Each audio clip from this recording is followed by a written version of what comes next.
Hi guys, recently మేము షిరిడి వెళ్ళేటప్పుడు అక్కడి నుంచి నెక్స్ట్ డే చూడడానికి అన్నీ విజిట్ చేయడానికి వెళ్ళాము. అది నాసిక్ దగ్గర చూడడానికి వెళ్ళేటప్పుడు అక్కడ చాలామంది చెప్పారు సప్తశృంగిని అమ్మవారి టెంపుల్కి వెళ్ళండి అని చెప్పారు.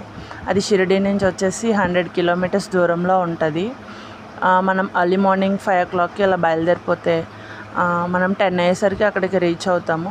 ఆ టెంపుల్ వచ్చేసి అమ్మవారిది 7 hills పైన ఉంటుంది. మీకు వీడియోలో కనిపిస్తుండగా మనల్ని ఒక ట్రైన్లో తీసుకెళ్తారు పైకి. దానికి టికెట్ వచ్చేసి 120 రూపీస్ అలా ఉంటుంది. టెంపుల్ అయితే చాలా బాగుంటుంది. బయటికి అసలు ఏం కనిపించదు, లోపలికే ఉంటుంది అంతా. అది అమ్మవారిది శక్తిపీఠం అంట, 52వ శక్తిపీఠం అంట. చూడండి గైస్.